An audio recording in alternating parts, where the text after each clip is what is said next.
আসসালামু আলাইকুম এভরিওয়ান, কেমন আছেন আপনারা সবাই?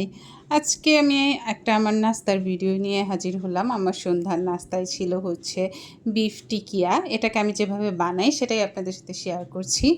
আমি হচ্ছে ফার্স্টে বুটের ডাল, সাথে হচ্ছে গরুর মাংস আর যে বেসিক যে মশলাগুলো থাকে গরম মশলা, আদা রসুন, সেগুলো সব আমি একসাথে দিয়ে সিদ্ধ করে নিয়েছিলাম। আর সাথে হচ্ছে আমি একটা আলু দিয়েছিলাম। আলুটা দিলে কি মানে এটা ভাল আর কি, যখন আমি এটাকে একসাথে সব মিক্স করি তখন এটা একটু আঠালো হয় আর আমার কাছে খুব ভালো লাগে। তো সেই কারণে হচ্ছে আমি আলুটা দিয়েছি। তারপরে পেঁয়াজ, কাঁচামরিচ এগুলো সব আর একটু গরম মশলা গুঁড়ো সব এগুলো একসাথে দিয়ে আমি সুন্দর করে মিক্স করে নিয়েছি আর একটা ডিম দিয়েছি।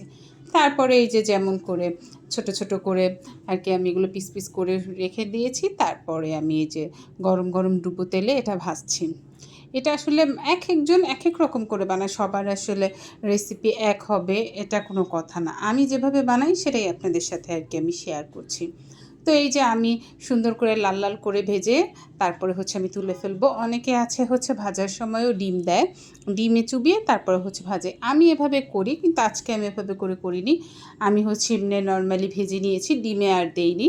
তো এইভাবে করেও অনেক বেশি মজা লেগেছে, অনেক বেশি ক্রিস্পি ছিল, খুব ভালো লেগেছে। আর আমি একটু ব্রেড ক্রাম্ব দিয়েছিলাম যখন আমি এটাকে আর কি একসাথে সব মিক্স করছিলাম তখন। আর তারপরে আমার হাজব্যান্ড বলছিল ও ওটা পরোটা দিয়ে খাবে, তো ওর জন্য আবার একটা পরোটা ভাজলাম।